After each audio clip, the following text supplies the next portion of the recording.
So I say good afternoon, everybody. I just want to talk a little bit about the APRC people treating us in Gambia, our people, coalition supporters, and other people in Gambia, like if we are minorities. Jammeh is normal. We all know that, right?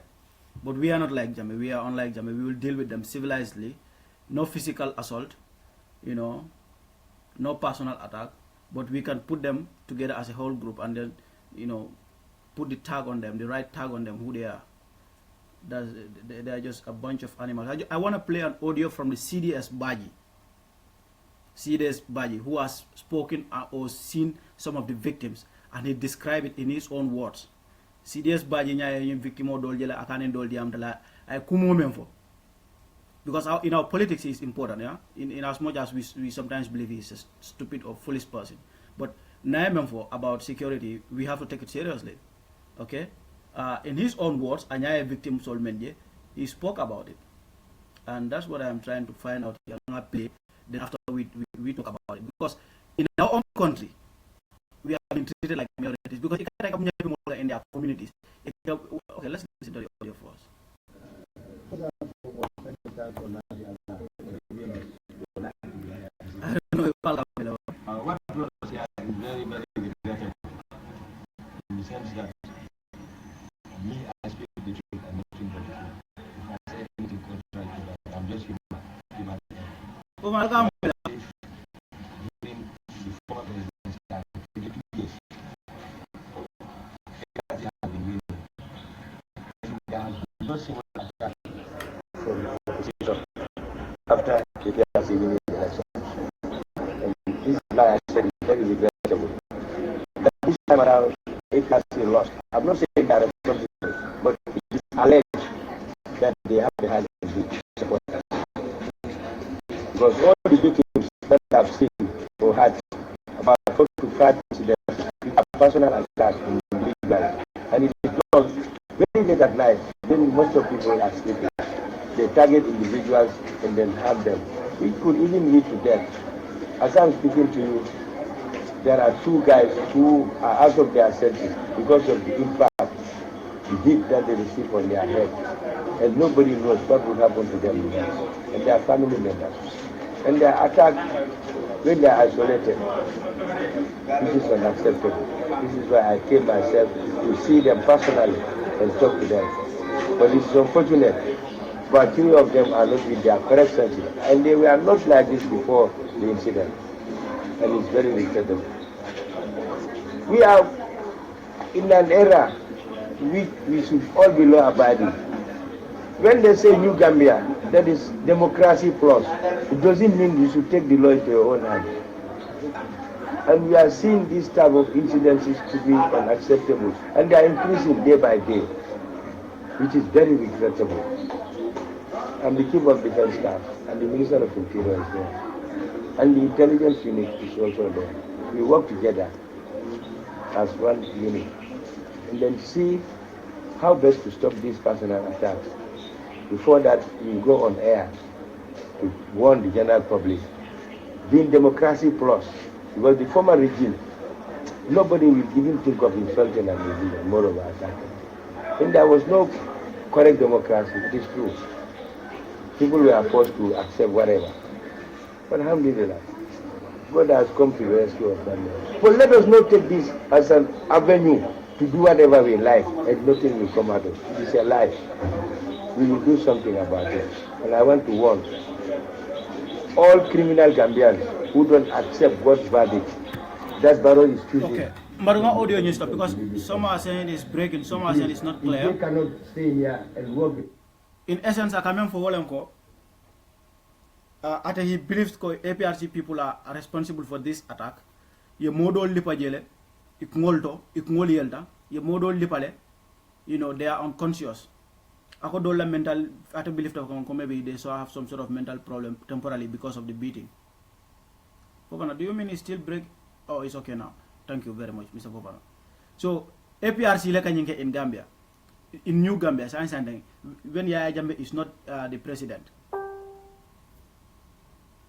APRC brille arrest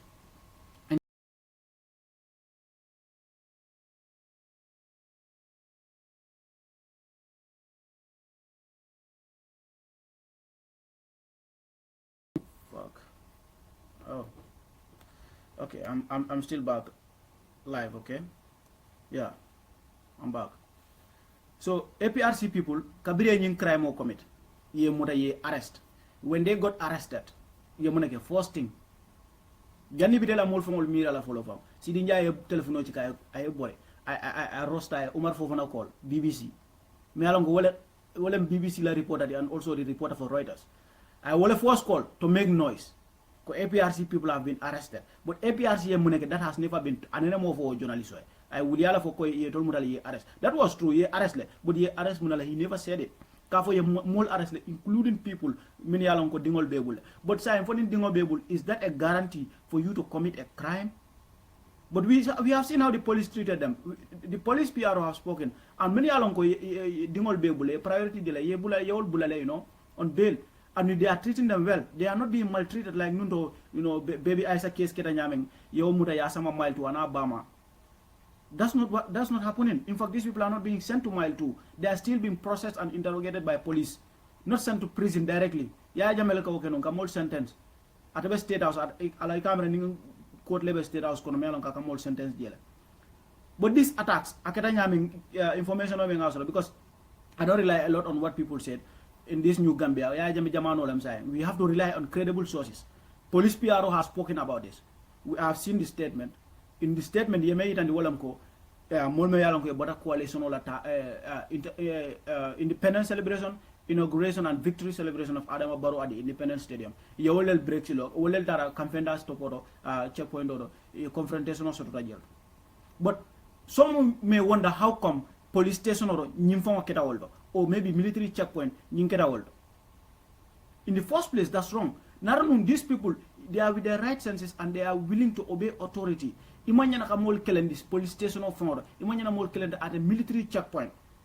That in itself is wrong in the first place. But now I'm not surprised. I have seen it in 2006. UDP campaign.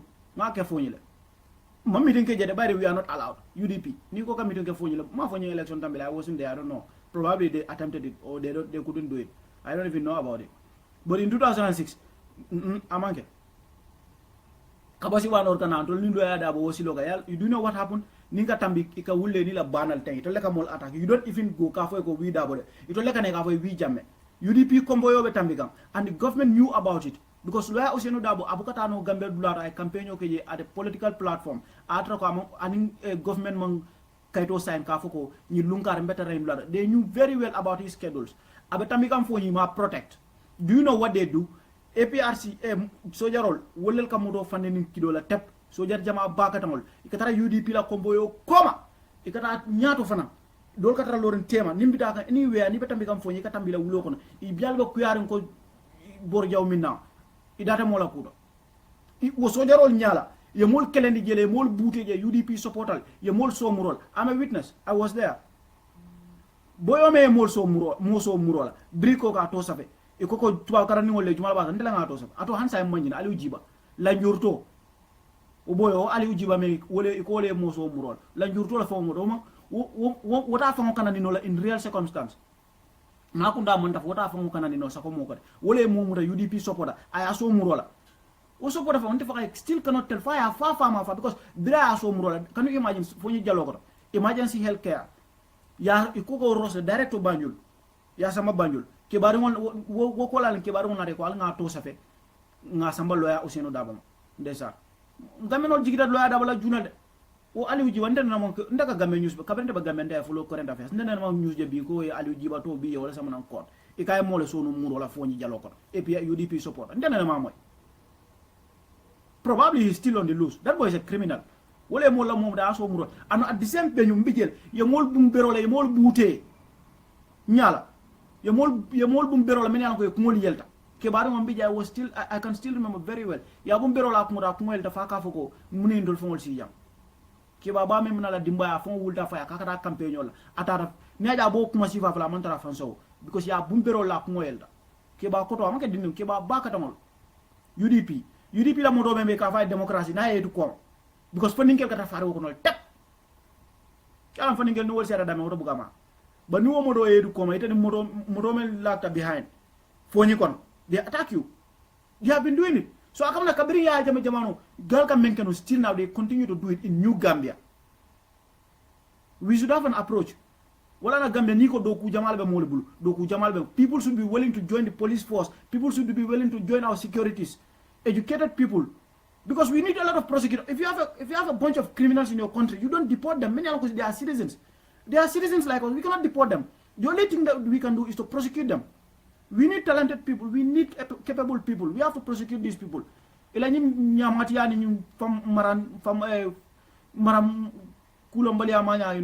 It's not what is going to happen. Taram fambulu manya. Fonyi is part of Gambia. Fonyi. Gambia lua all the time Fonyi. You can stay in Fonyi all your life. It's in Gambian, sovereign Gambian territory. But you cannot be in Fonyi where you warranted or because you belong to a particular tribe. Attack. This is very, very, very serious and dangerous. These people are thugs. They should be treated as criminals. They prosecute. Uganda, revenge attack, we should be very careful of that. Because I will assume that the majority of them are from a tribe that is just 10% of the Gambian population. So can you imagine if 40% plus other minorities, 18%, 5%, 6% will be after you make 10%. So it will not be a good idea from our side. Attack. Criminal attack.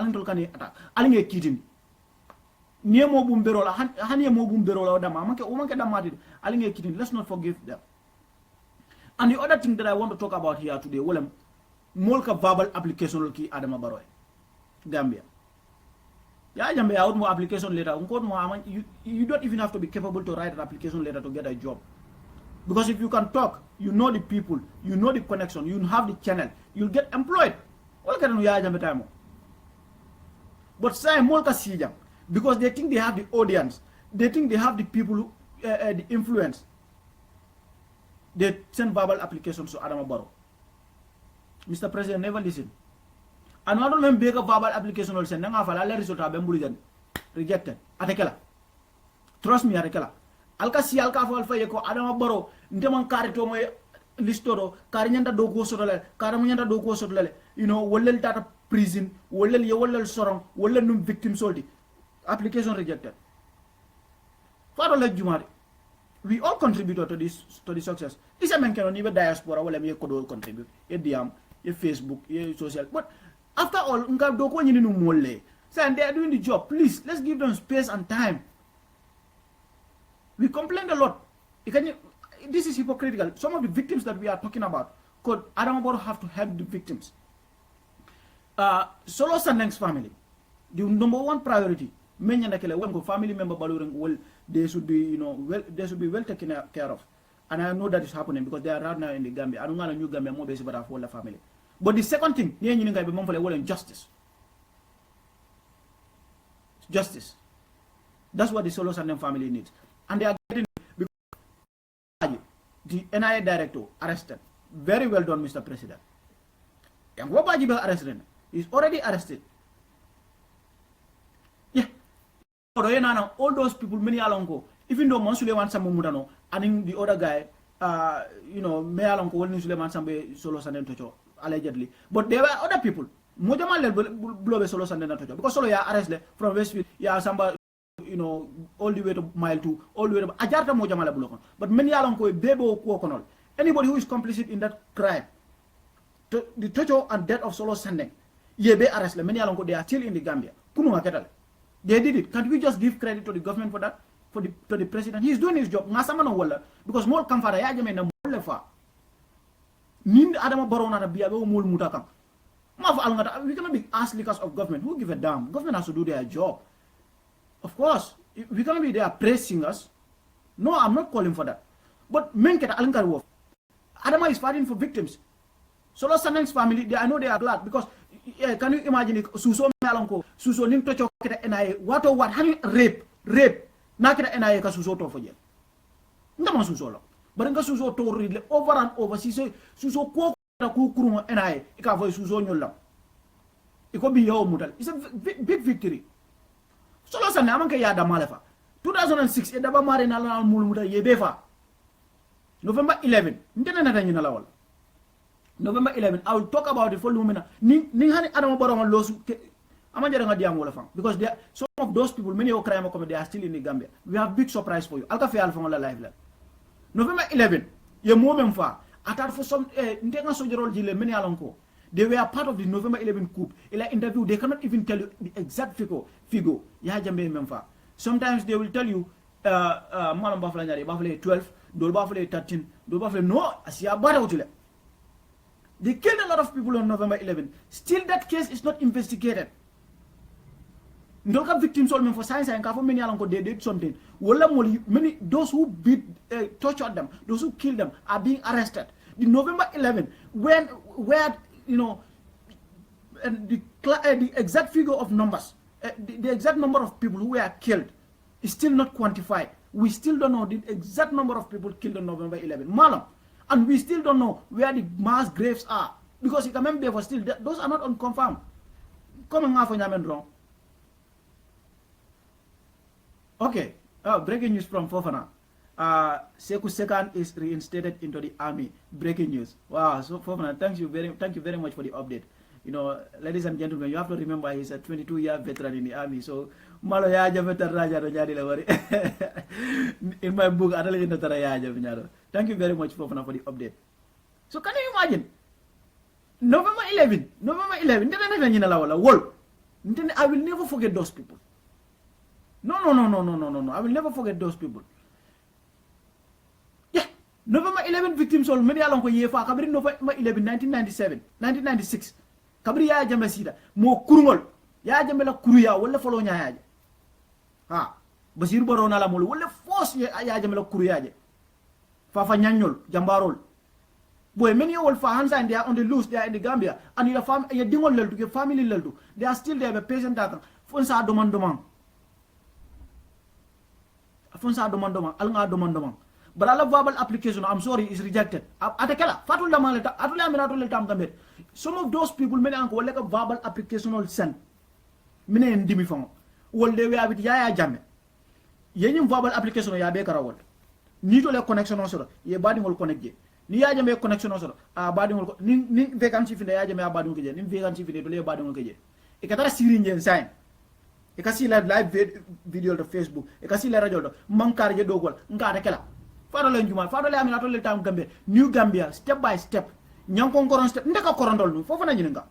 Ndeka korondol nga fofu na ko nyu kol sulura kol. Bar kol keta nyame ba korosiro ye nyaele. We have to be optimist. We have to be an optimist. We have to be optimistic about the way things in Gambia are being run. Ngo America no le mistake ko Gambia ngo Gambia no nare yo overcome le. America no biri na Gambia Iraq to le sambo wata Gambia. Back America na Gambia ma comparison de ye. When they went to Iraq, the Saddam Hussein army is almost about 500,000. Because military operation in Iraq, it didn't Iraq within 6 weeks or even less. Iraq army be destroyed. Saddam Masakunda be destroyed. Be bondi. Saddam lost ala power. What happened? It all the greatest mistake they did was almost 500,000 soldiers. They were all loyalists to Saddam Hussein. Biri ya be bay fo bi ngamana ndol be ka Iraq to moy because of mu kelo hanisa bomo ni lafta na bomo ko mu masi be sifalke tita gu YouTube Iraq gi ba ka mu masi fe sifalga je bon don na ngo mistake ko overcome le Adama Barrow is reconciling ya jam la sidiye san say wala bi ma fay manyana ka bay but step by step wala fisayata da ni rose they can miss if you rose you miss.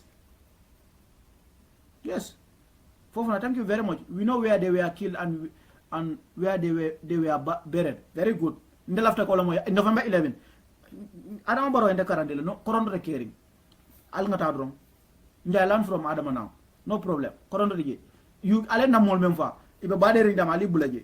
We will come after you one by one. Atul Mayalong Ale November 11. Atul Lefa. And you are still in the Gambia, in the US, in the UK. This message to you is very clear. We are coming after you. There is no room for escape.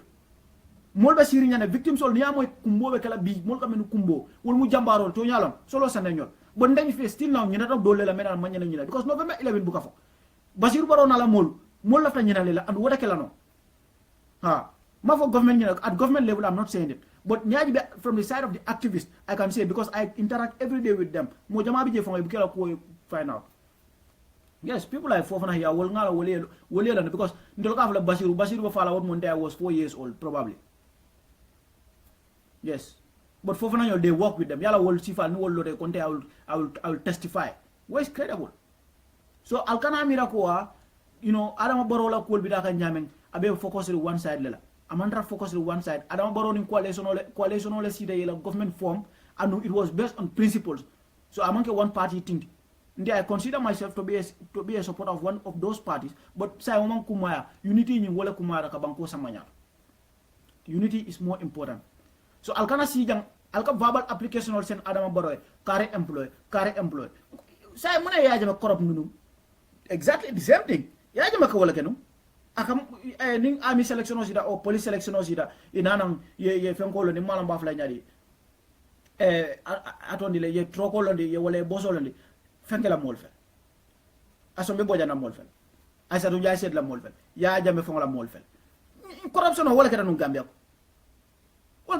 wala na mbe ma satisfy kam fada Yaya Jammeh kam nin ku kera Gambia wo mol men asombe na la Yaya Jammeh na la mol ning fenke atondi asatu jay set la mol be ye employ ye nyapinga yembe bouté mbuga kunoje corruption wala kera no so all the same thing make alka verbal application also because alfe ko mol kala mo atakela de all applications are rejected clear outright atakela ida kasi yega mo ko alkar arrest ida alon ko ite fongo man senea ida ka si yega mo ko alkar employ ida alon ite fongo you are not employable wasi fanya na stop in Gambia we should not do that and need yam na moja mai kamane fo alkana car criticize because they criticize the government. Thank you very much for criticizing my government. But saying, if you have the right to criticize the government, how about my right to criticize you? You have the right to criticize the government. Fine. Constructive criticism is always good and always welcome. But how about my right to criticize you? I'm a private citizen. I have nothing to do with the government. I have no position from the government. And I'm not even in the Gambia. I'm not. I'm not employed by this government. I'm not. But if you criticize the government, this government is not tolerant. Are you dumb? How bright are you? How smart are you? If you criticize the government, do it in the right manner. Because new one, the Molbe counter, Molbe criticize. I'm not the only supporter, but there are many supporters out there and they are going to criticize you too. So that's why, get your facts before you come out. If you go to your radio station or you go somewhere, you can Dembo employee Farmara Jawara, no going, why is hypocrisy? Farmara Jawara nego njay bulata munyaji ngelo bulata kula kon arrest ni in prison Adama Barrow many fon le okere sa yawol mutala sinde dulakile so it fon la employment no dukara alwoto Adama bul Adam manyina nyang kon step ak waleke it can look slow but it's effective and the method is working. Adama's methodology is practically possible. It has been working practically. All we need is patience. Baralka sidang alla diamo share back atol diaspora ngokuma jama bala mo melan ko they are very so kada si le radio do ka fo mole ko other people have priorities than others ka Adama Barrow ngo is hypocrisy I statement of bonde le felen de no make la pejo dal ta jale no mbada ko gamen any Gambian in diaspora ibe Gambia la ela faga Adama je no mabe you can call and meet the president. So let's stop the hypocrisy. This is a transparent government. Adama na ku ke Adama mande jo fenna I don't owe him a dime. I will say it. But now I'm thinking, why? Is he not a citizen like us? Because he's a president, he loses the right? No. You and I should be held accountable. He should be held accountable too. But now I'm thinking, please, let's not start unnecessary criticism. Gambia, we need to protect our country. Economically, we need to be independent. Not independent, economically. Yeah, definitely. Thank you very much, November 11 day should not be forgotten. Yeah, of course. It should never be. Because ni mol nyina November 11 be nyina na hero belale. Yaya Jammeh bira sida ala marabalia that wala follow nyaaje. So men follow nyaaje we should at least manyana kanyina wala. And they paid the ultimate price. The way they died it was so brutal. So damn brutal. Sana sabal ning sadi bu ñol ning I don't know how to call it Edward Singata ñol men ko Gambian tawol to fala in this video because near for you can fala bul ko sobende. Well, is either Yaya Jammeh government is either Adama Barrow government bring a lawsuit against you or civilians will. I promise you. You cannot be left alone like this. After killing people, you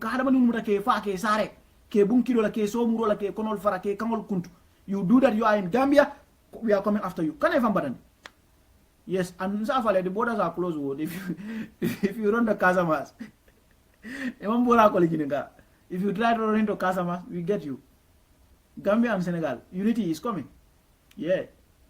So basically, you know, Alcana government criticize, Nimoli criticize for criticizing the government. You think that more of government should be, believe that the government is not, we are not allowing others to criticize the government. But if you have the right to criticize the government, we also have the right to criticize you.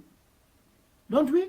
Is it because you have the right to criticize government that we lose the right to criticize you? No. Do not take your right. Don't use your right and expect to take my rights. Woman democracy. So if you are coming out to be on offensive like APRC supporters, please be ready. Okay? We need to get, and you know, could be a model from being this and will influential from already. Yeah, document gas in a relax. They should save energy. But to come out like that, Kakuma Dolpha, Amman Bedia. Kafamole ko Adama Ali Nogo Injay Nyolu, Fatmata Jawara Nyolu, Mowol to my appointment on the wood. Those are very, very, very, very irresponsible comments. Appointment of Kakoya, Abrama is just forming a new government. Amambang, ministerial position still now, Bemandi. Still now, if I can remember, I think there are still 2 more. And those are the most important ones. Cabinet, many Adamagasi Yetablo Blanodam. I will form Mamba. So we have a lot of work to do. Please, Gambia, let's focus on the real issues. Economic sovereignty. Economically, Gambia no batani inside Gambia, Gambia no batani outside Gambia. Wolam currency devaluation. Na currency ka fluctuate like a bitch. Ndala currency was stable. So Adama Barrow now the government nga time delay settle. Ni settle that let the dust settle. Currency is stable. Ni kodoki Gambia na fa soto. No debe do ko kele jam fo fa to wadu je ko do mbe soto. Sama fu. Nobody cares. It's going in vain. Because another Gambia friend. So I'm not time that there's a lot of work to do. And kudobi nakeda. Abendol fo na in the diaspora. Example, our universal suffrage. Our universal suffrage. And I know Honorable Usainu Dabo will respect it. Our right to vote anywhere we are as citizens. We need that. We need our universal suffrage to be restored. Because Yaya Jammeh way atamul bula. I don't feel diaspora be my enemy. Mbuka right soto. Diaspora buka right soto. As a citizen, nina register, nina voters card. So those things need to end. And if we give, if we give the government a chance, they will give us the right to vote. Of course, it will happen. So, but not when we keep talking like this. You know, you talk about any little topic, government has to address that. No, damn, you are an ordinary person like me. Yes. In the voting booth, you don't have more power than I do. No, we all have one vote. One man, one vote. So I'm going to treat equally.